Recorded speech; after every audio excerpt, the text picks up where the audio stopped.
sticking it to the mafia. 8 out of 10 stores in Palermo pay the pizzo, a kind of tax demanded by organized crime rings.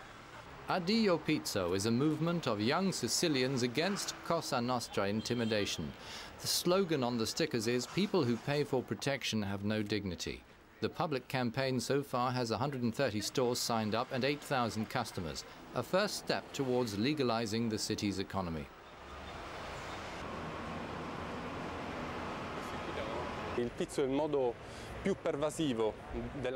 We decided to attack the pizzo because it's the mafia's most effective tool for controlling territory. It makes itself the state by putting all the activities on a street under it, an entire population of consumers. That's because we pay into the racketeering when we buy from these places. The critical choice is to shop where they don't pay it. Critical consuming is an instrument for change. It brings in customers and boosts takings for stores saying no to the pizzo. It makes it profitable to resist, in addition to taking the ethical approach.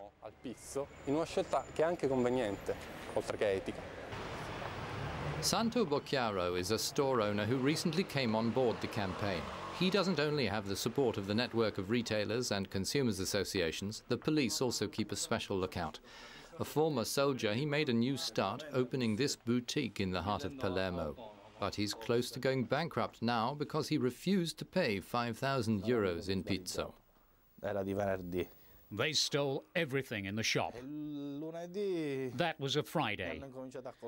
They got in touch on the Monday. They said I'd get everything back. Nicely, nicely. But they wanted something in exchange. A month and a half ago, after coming by a few times, they drew a cross on the display window. That's when I said, enough. I called the police. The merchandise stolen was worth 30,000 euros. A lawyer has come by today to help apply to a compensation fund for victims of the mafia. Fausto Amato is in charge of this region for the organization SOS Impresa. It helps fight racketeering and loan sharking with the police, Chamber of Commerce and the authorities. Last year it took part in more than 1,800 court cases in Sicily. Only 7% of retailers dare denounce their racketeers. From an administrative point of view, the state can improve the system by reducing the time needed for victims to gain access to the compensation fund.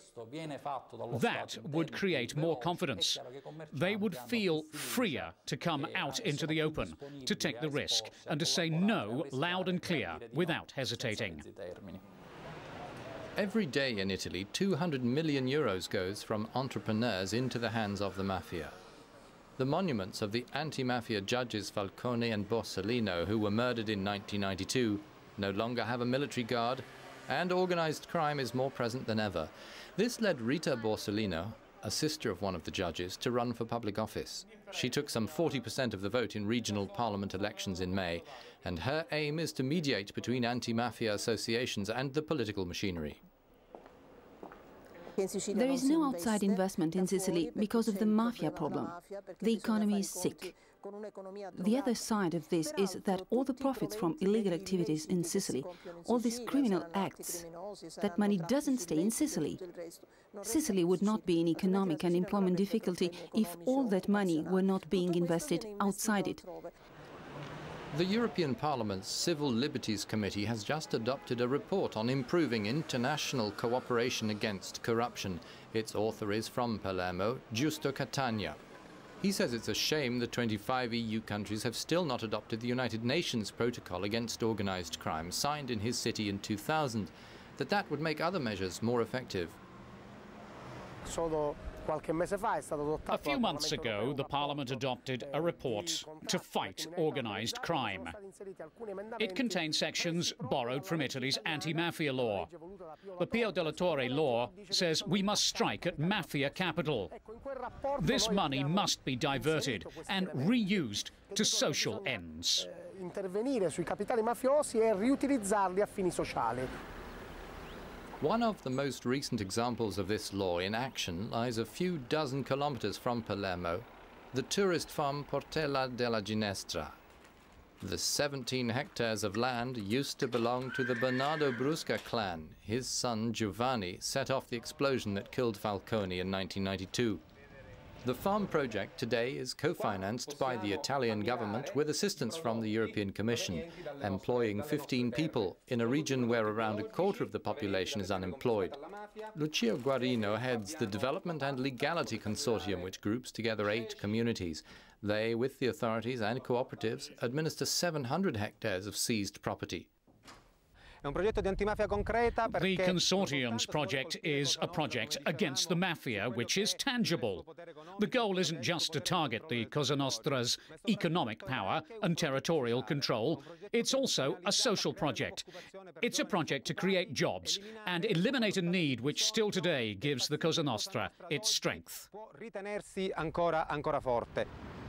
The Parliament's Employment and Social Affairs Committee follows these developments closely. For Palermo-born Eurodeputee Luigi Coccilovo, beyond social intervention, there has to be more police coordination to attack cross-border crime. There's a community dimension which can make police action more effective. Institutions such as Europol and Interpol, they should collaborate better. I think also of Eurojust and police cooperation development at supranational level. When he is not pursuing criminals, the regional deputy prosecutor in Palermo, Massimo Russo, makes school rounds. 4 years ago, he helped set up a foundation to try and weaken the mafia's power of social mediation and boost confidence in the state authorities. Several local mafia families have children in this class.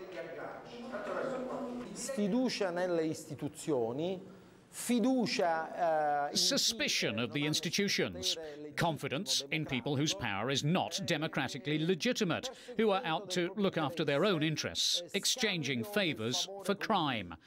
That is the substance of this subculture, this criminal hothouse.